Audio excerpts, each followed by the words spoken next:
From near-death experiences to the devastation of homelessness, how and where do we find the will to overcome insurmountable odds? And when we do overcome these challenges, how do we pass that story of survival on to others? Life on the Rocks is that place where these stories are heard from those who live to tell them. And now, here is your host, Kyle Miller.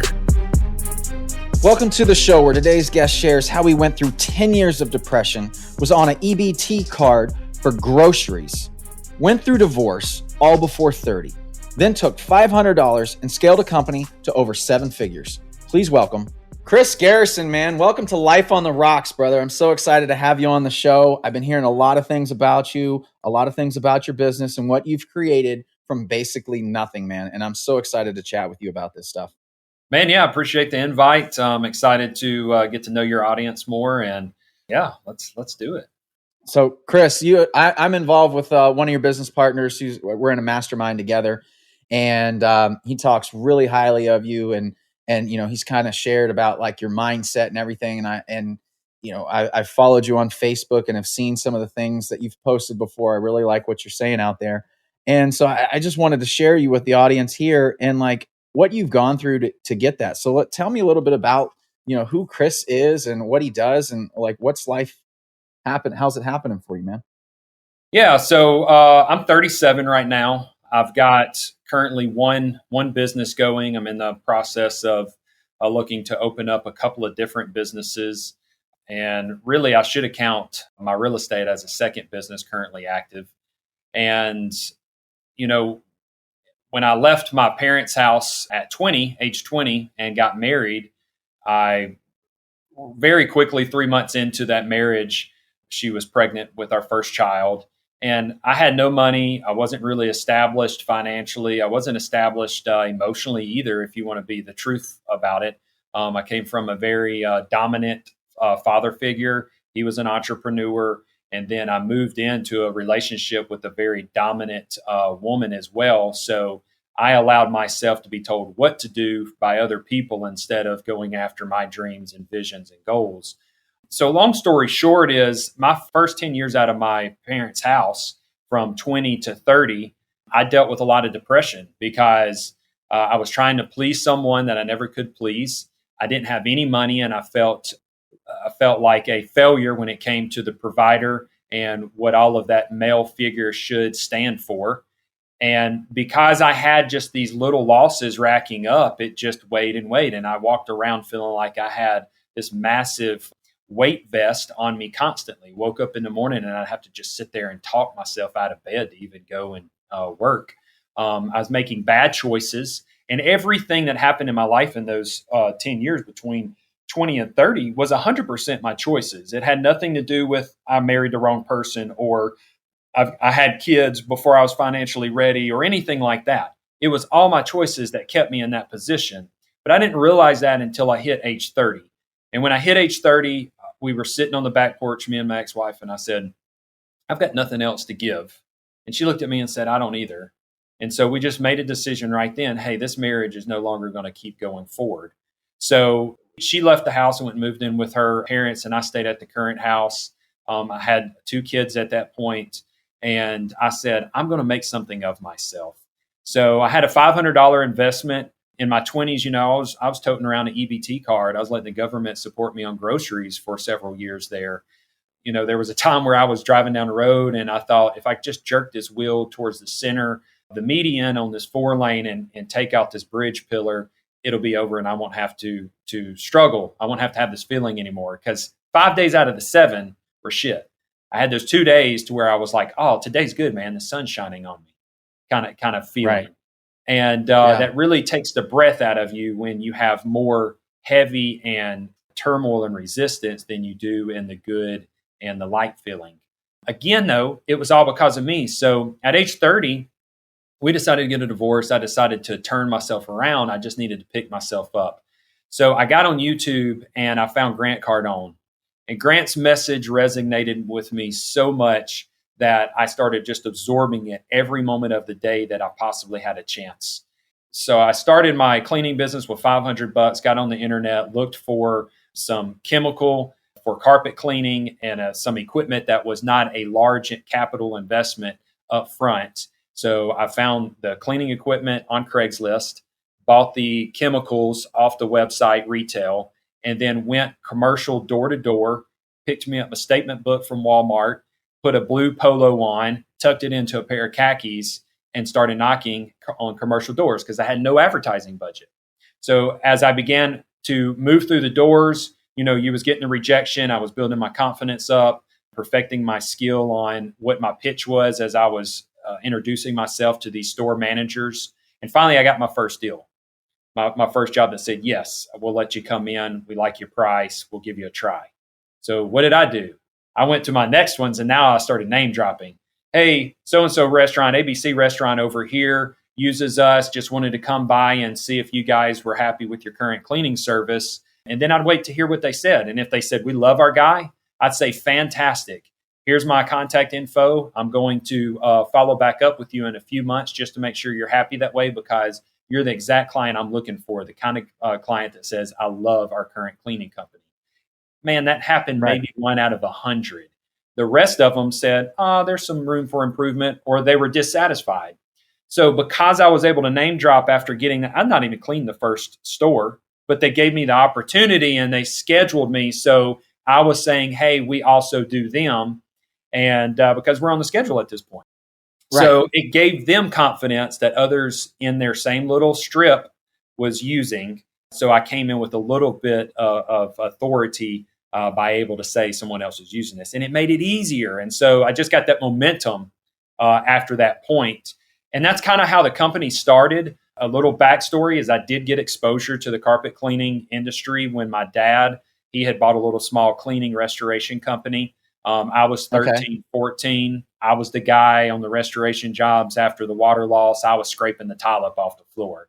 I mean, he did it. So you had a little bit of skill in this. You had a little bit of understanding, have done it a little bit before, but now it's like, hey, I'm going to use the one thing that I know, that I could probably go make some money at, and I'm going to go use that skill. Most definitely. So I got exposure to it. And I would say my skill set is about like the guy that sits there and changes a faucet out in the kitchen and calls himself a plumber.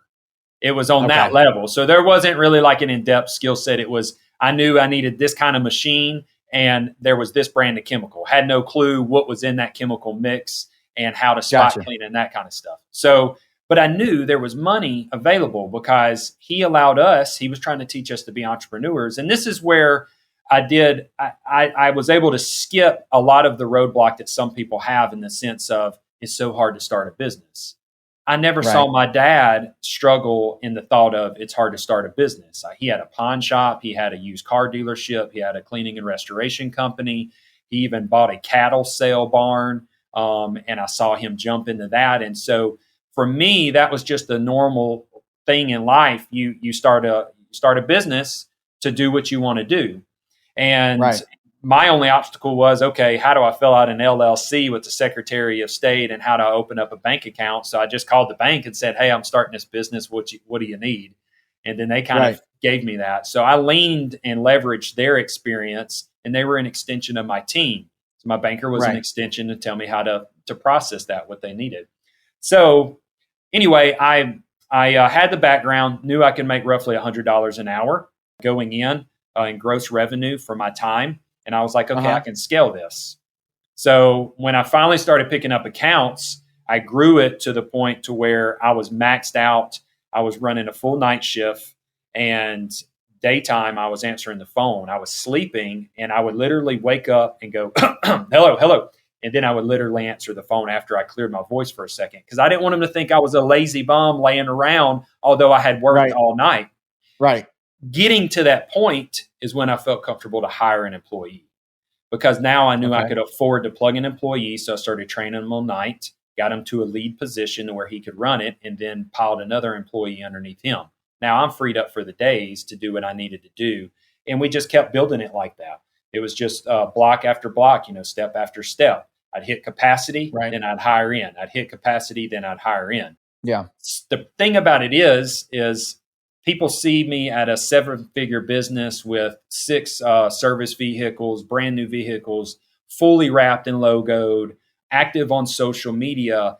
but they don't see all the in-between time that I had, the mental fortitude I had to build by every single morning grabbing these YouTube videos of Grant Cardone, of Tony Robbins, what's some of the others, Jim Rohn, all of these motivational speakers. I literally punched in that YouTube motivational speeches, and I began to build my soul and spirit and mindset. And that's what gave me the encouragement to keep pushing past the no's and the no sales and trying to build it up. I quit almost every single day. I mean, it was hard as hell. I quit almost every single day just because it's so taxing on your mind when you're trying to build something. And, you know, I work hard today, but man, my hard work today looks completely different than it did back then, because now I've got some revenue. I have a little more confidence because I know if shit breaks over here, I can afford to pay for it. When you're first starting out and you don't have a pot to pee in, man, you're worried. And if something breaks, you almost want to panic. But there is a resourcefulness that gets built in you when your back is against the wall and you've got nothing else but your resourcefulness to find resources. And I think that's why you see these lottery winners and whatnot go bankrupt, is because they never built themselves up to a millionaire person. I mean, if you get $1 million, but you're not built up to a millionaire person, you're not going to know how to handle it. Your thermostat, as Ed Milet says, your internal thermostat is sitting at 70, but you're trying to be at 90, and it's going to regulate you down every single time. So the only way to change that thermostat is through massive action and or consistent action through the process of life, because life teaches you so much. And I'm thankful. I'm thankful for my 20s because that hardship allowed me to stay strong during my 30s in building this business. Because I knew for sure I didn't want to go back to that hell, because that's exactly what it was. Yeah. It was hell on earth. Where were you working at before? But before you when you got divorced, I mean, what were you doing right at that point? When I got divorced? Yeah. What was your job before you said, hey, I'm changing my life? What were you doing at that point? Man, I threw a pressure washer in the back of a truck and I was knocking on doors trying to get pressure washing jobs. Okay. I worked at CarMax for 3.5 years, and that's where I got some sales training. But the thing about it is I never put a 40-hour plus weekend, because I was making bad choices and thinking, well, my wife's over here saying that we don't have enough money for her to go out and do anything, and we don't have an extra car. Then we got an extra car. Then it was, well, there's no friends to go hang out with. So I was trying to play sit at home or go out and make a living. And what I should have been is a strong enough man to say, hey, I'm going to fix these problems, but it's going to take me a minute to fix these problems. So I'm going to have to go bust ass out here for 60 hours a week and make something. And that might be a sacrifice for a year, but then let's build on these sacrifices so that we don't have to sacrifice as hard later. And so many people never want to put that initial sacrifice in to achieve their dreams, or they let somebody else dictate their actions and they use them as an excuse. Here's something that saved me in my life and still to this day changes my entire trajectory in relationship, in finances, in mental fortitude, and physical fitness. It is everything in your life take responsibility for.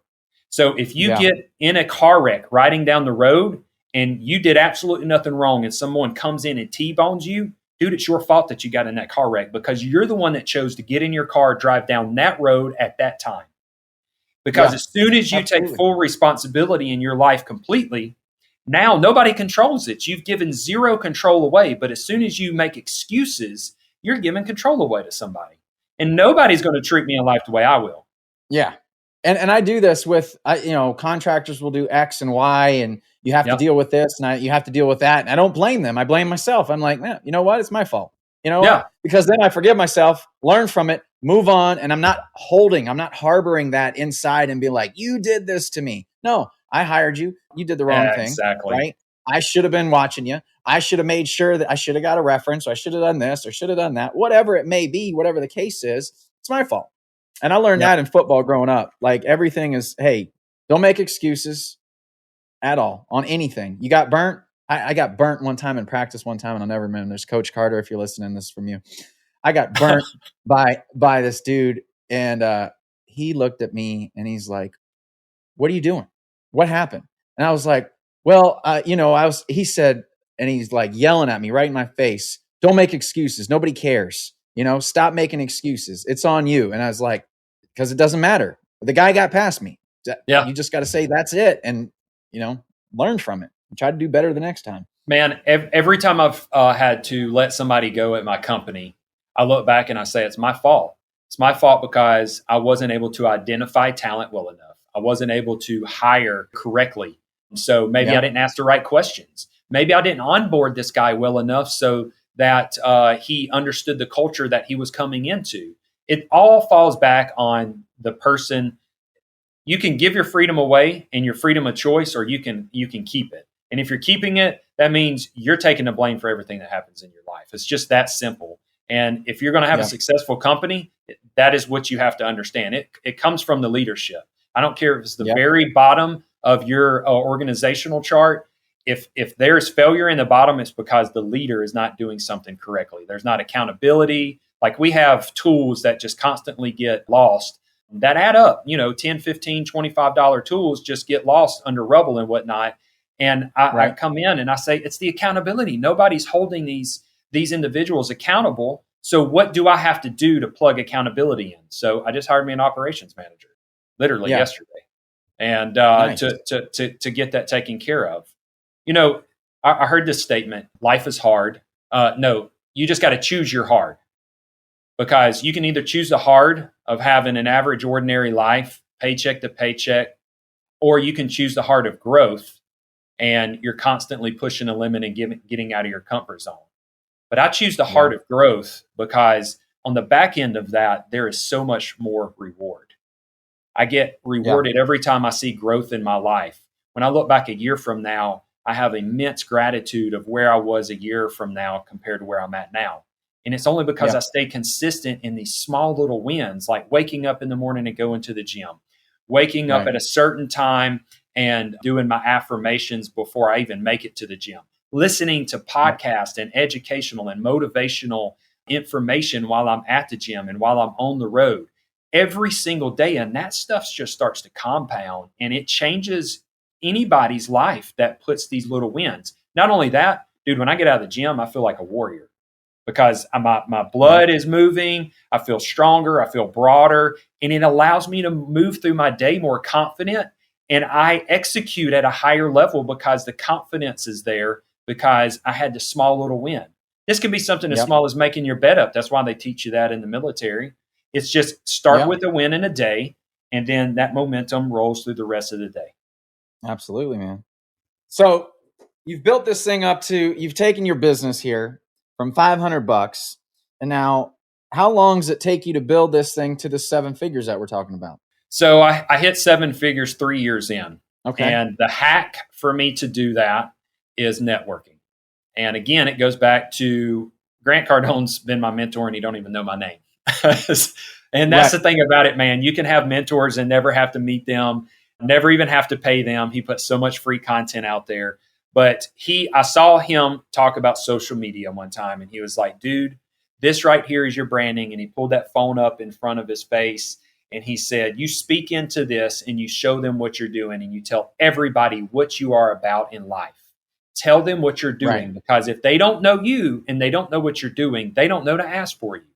So I began to go on the job sites, pull my phone up. I didn't do lives. I just recorded video. It took me like 20 takes to get a video I felt comfortable with posting in the beginning. And finally, I wouldn't stumble over my words, and I started getting more fluid and just a lot better at taking these videos. But I do 60-second videos or less because I realized Facebook, Instagram, LinkedIn, they all like to do these little short videos. I think it was Instagram that really chopped me off at a minute.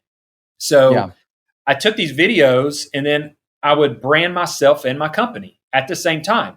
So it was, hey, this is Chris Garrison with Absolute Cleaning and Restoration. We're out here on a water loss. This customer called us in a panic, and there's water all over the floor. They've got these hardwood floors. Check out how we're able to save these hardwood floors. We put these mat systems down with this massive vacuum that sits in this truck mount, and it's sucking this water out. And now I've got the camera showing the water just pulling out through the slats, the seams of the wood floors. Right. And people, would do the same thing when I'm cleaning. I'm like, guys, check it out. We're out here at this residential house, or we're at this commercial building, and we're just peeling the grease back off of this carpet. Who would have known this was red carpet? It was actually black looking when we showed up, but it was from the manufacturer red. And these customers right here are going to be ecstatic when they see their brand new looking carpet. If we can help you out, please give us a phone call. And then I had a little tagline. And I said, because I want you to experience the absolute difference. And I just got repetitive and repetitive and repetitive. Right. And anytime I saw anything that was visually inspiring, I was like, damn, I need to get on here and record this.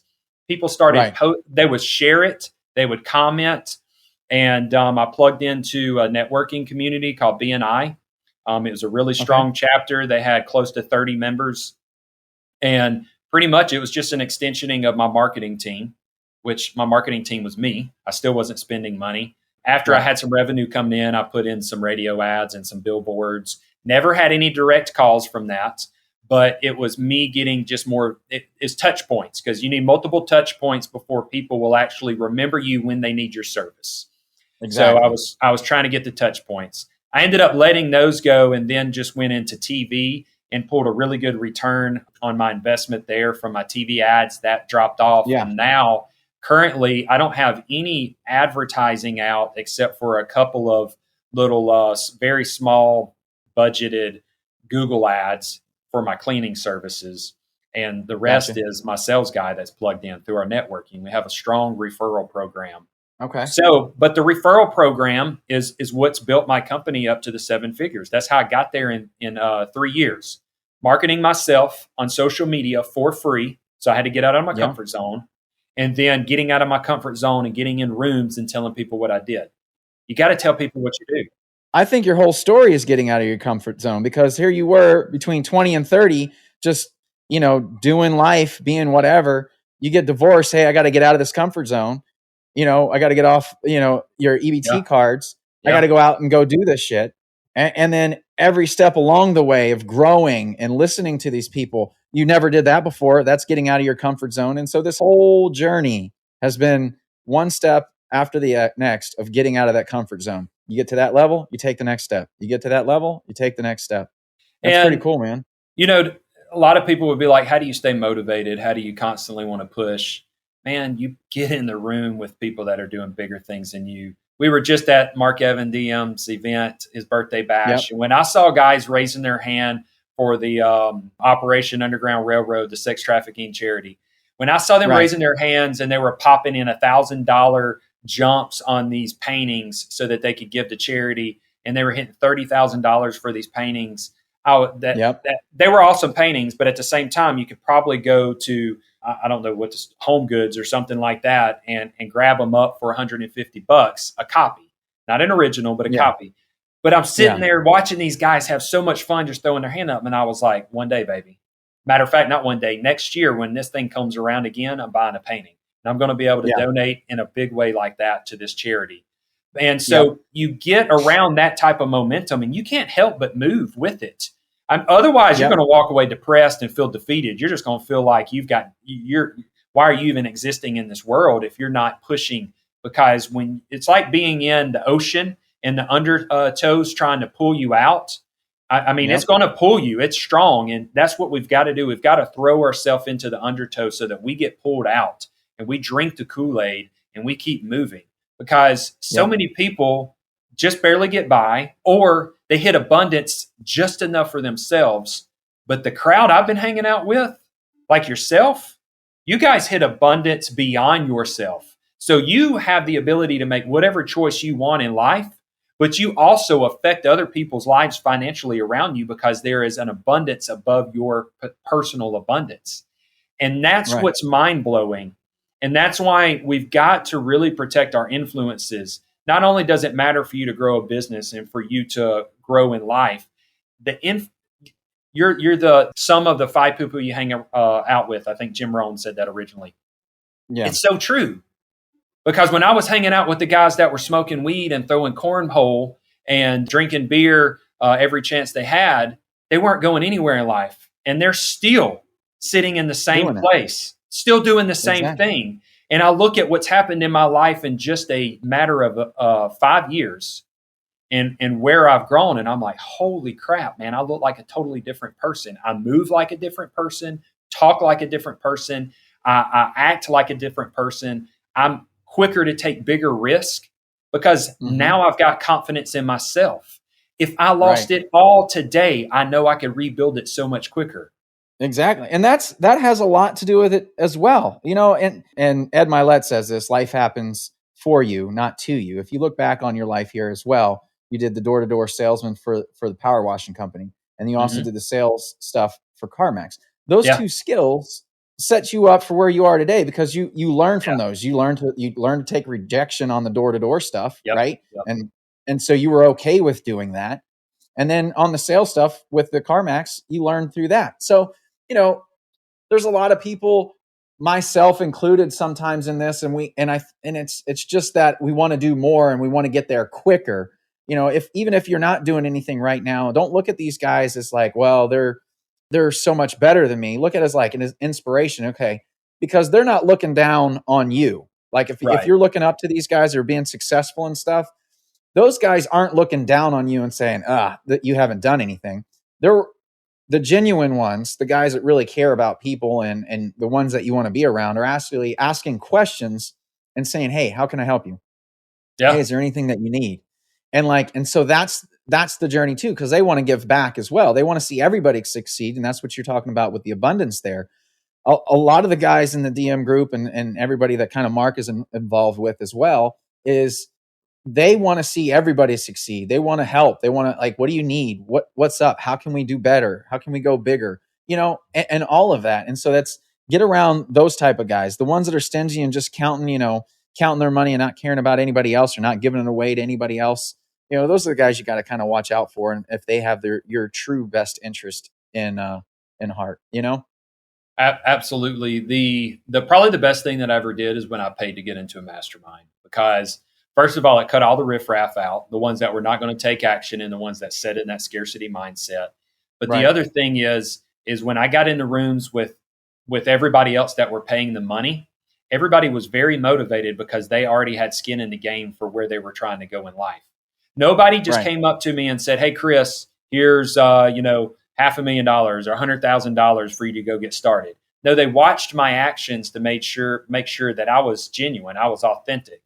And I even noticed that in my local market by people watching me on social media. I'm telling you guys, if you are not utilizing social media because you have the fear of judgment or whatever, you have got to get outside of yourself, because your future self is going to want to slap you for not taking advantage of such an amazing opportunity by utilizing these platforms for free.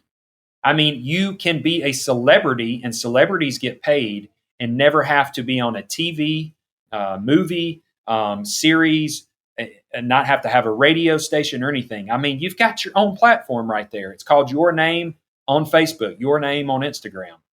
So just getting in the rooms with these individuals, I realized people that are rich, they're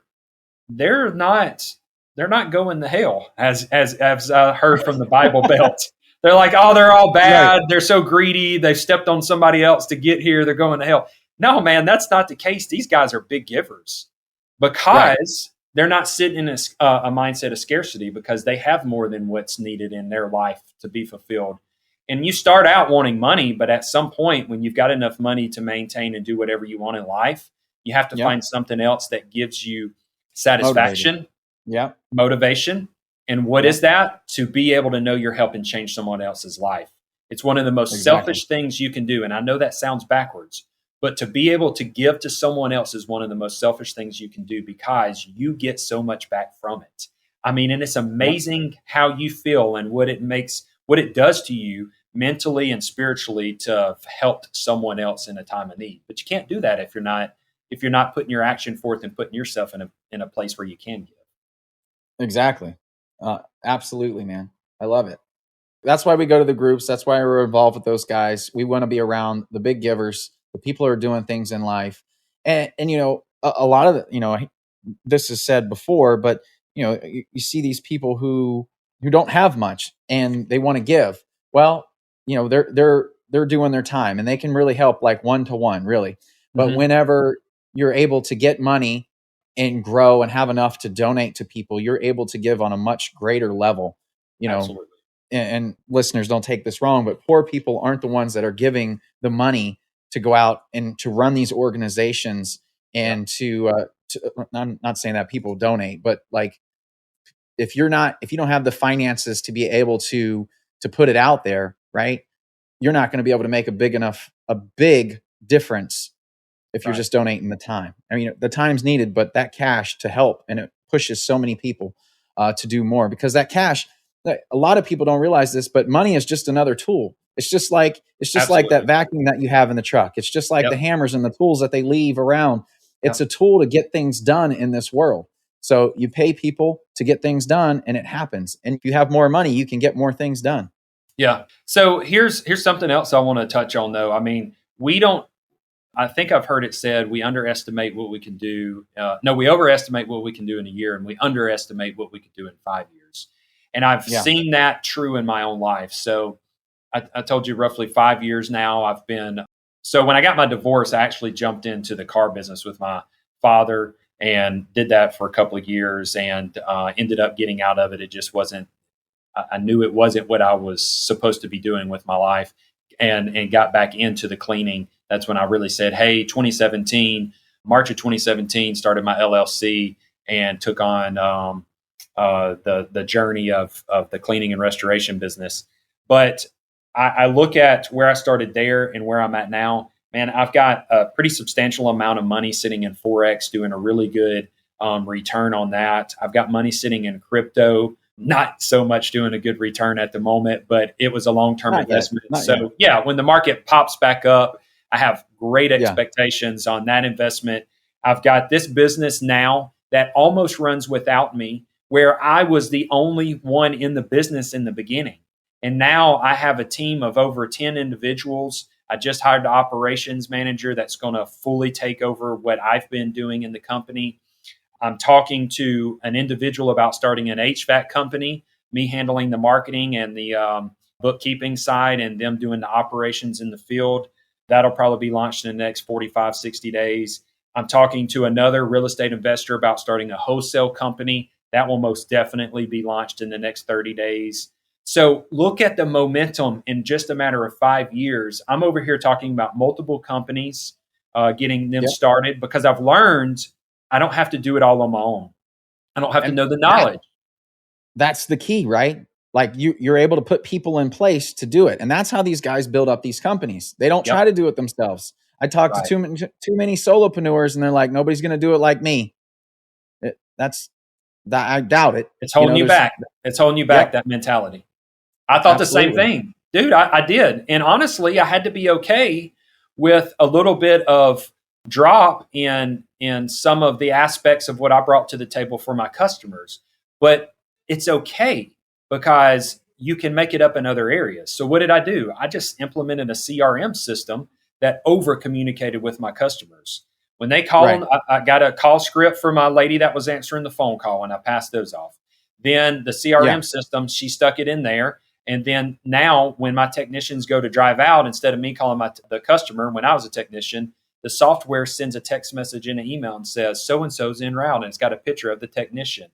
And that's building trust and familiarity with that customer. When they arrive on site, they hit start. When they finish, they hit the finish button, and it alerts the customer, so-and-so is finished with your carpet cleaning, and we appreciate your business. Then it follows up with a review. I was doing all of that manually.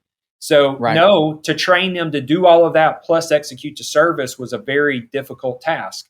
But I just had to automate some of the stuff. So I just built things in around it to make up for the lack of me not being there. So if you truly are 100 Superman and nobody can touch you, then still hire somebody and then build in up underneath them automation.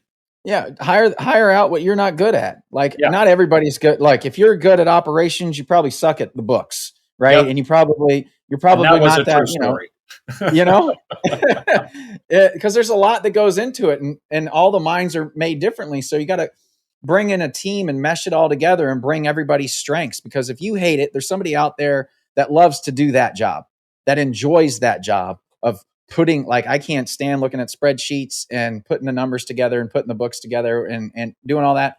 So hire that out. And guess what? It gets done better than I could have ever even imagined doing it myself, Absolutely, man. And you just keep stacking on. You keep stacking on. I have sales reps on the phone. Why? Because, well, if I'm going to do more than one or 5 deals plus manage flips and doing that kind of stuff, I got to have guys that can answer the phone, talk to sellers. And do they do it as good as me? Probably not. But they do it as 80% as good as me? Probably. And, we missed one deal, but then I have 3 guys talking on the phones, and we're actually going to do more deals than what I was just by myself. So what's your time worth? What's your time worth? That's the misconception. When you say I can't afford it or nobody's going to do it better than me, you just said it, man. If they do it 80% as good of you, then you're able to take your time over here and do more revenue driving tasks. And now you can start to scale. We just forget the power of scaling. Instead, all we look at is say, what are we giving away? What are we having to give away? We're giving away quality because I'm not the one doing it. I'm giving away some of my money because I'm having to hire somebody else to do it. But dude, you scale it. You make it up in the scale.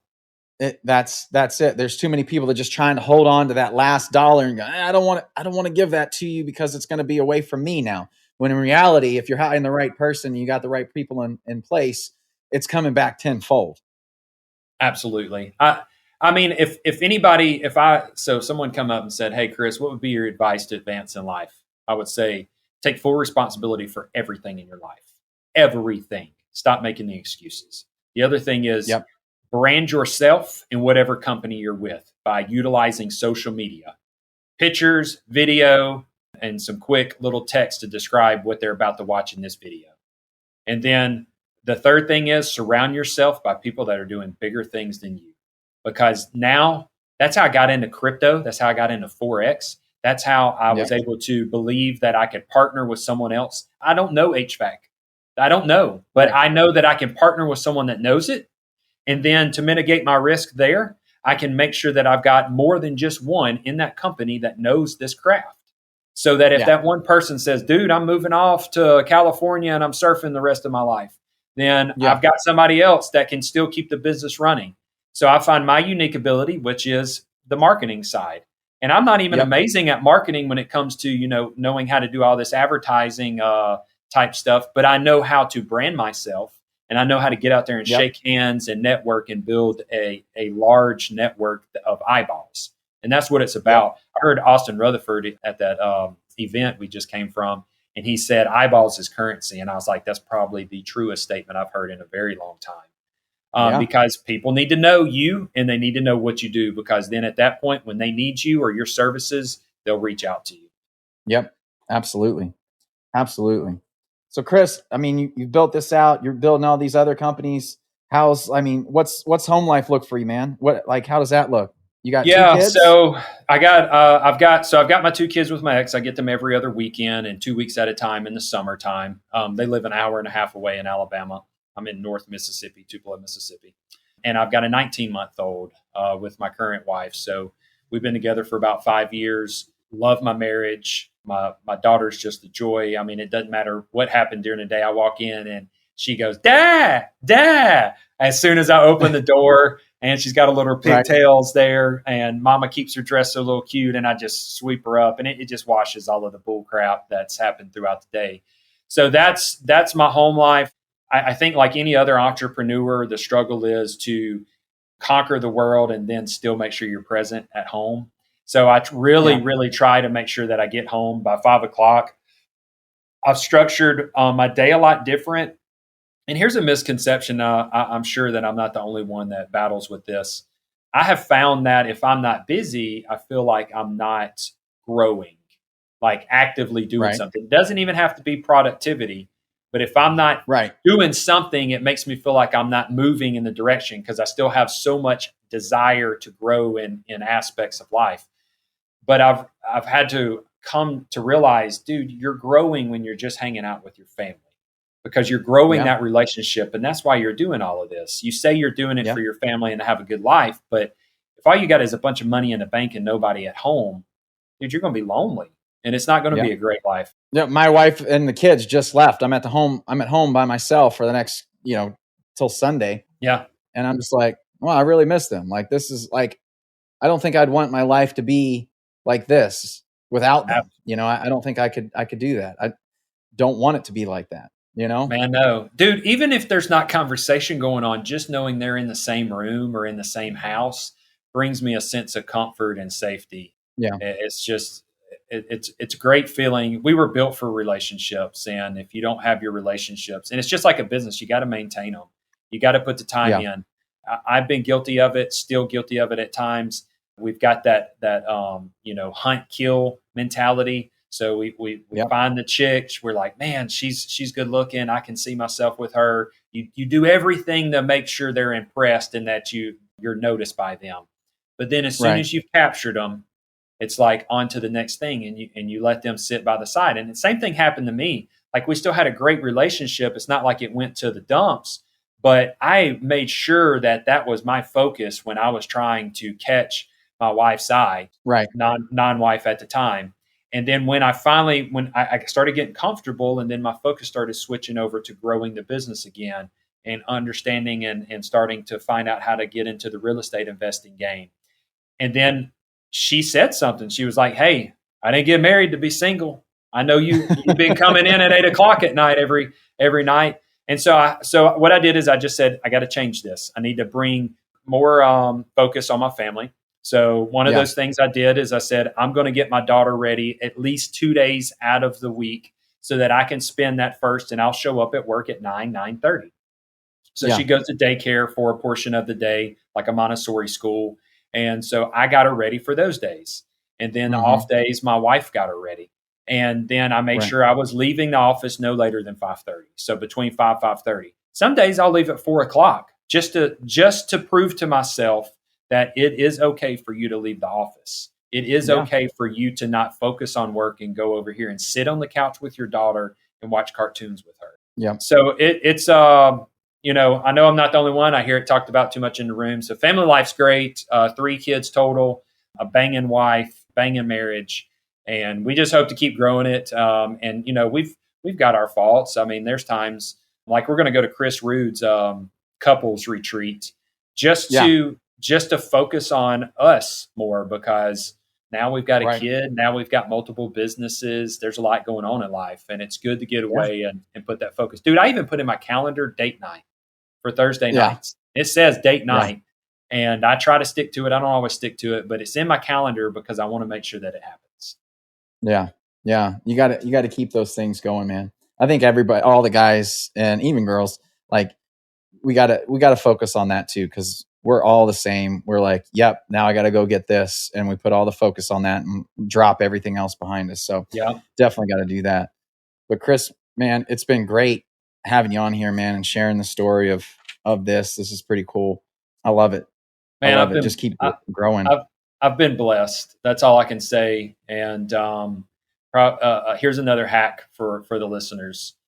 Find gratitude. When you're not feeling healthy, when you're not feeling mentally healthy and encouraged, there's always something to be grateful for. So maybe it's just the simple fact that you can stand up and walk around and you don't need a wheelchair, or you actually have a 9-to-5 job to go to, where there's other folks that don't have a job for whatever reason. I don't know how that'd be the case in this market right now. But so, I mean, there's something always to be grateful for. And Ed Milet talks about that.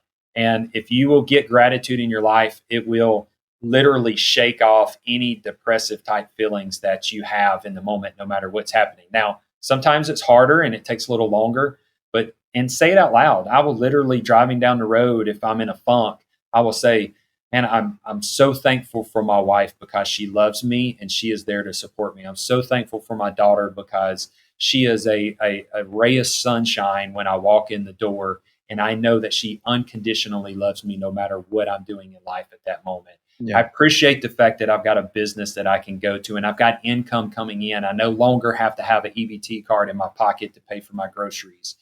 Dude, your mind will totally flip. And now you're back into where you need to be so that you can achieve and conquer and build the empire and make the legacy life that you're wanting.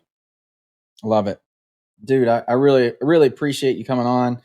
Nah, so the stories were all true. You are a great freaking dude. You're doing awesome stuff.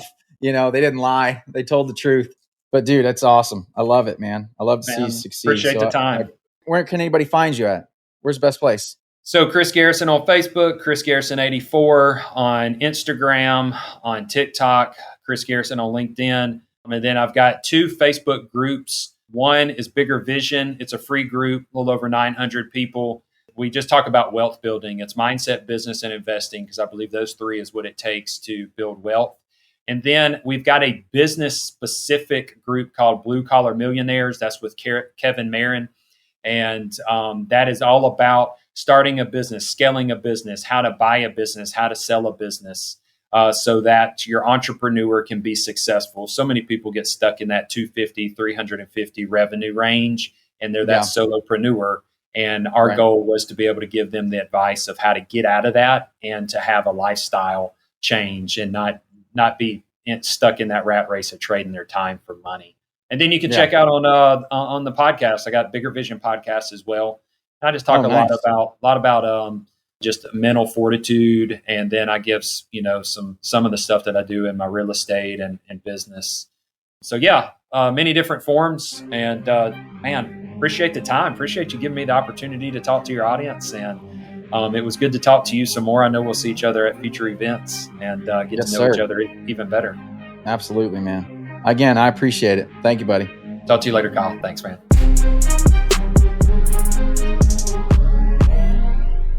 This is the podcastfactory.com.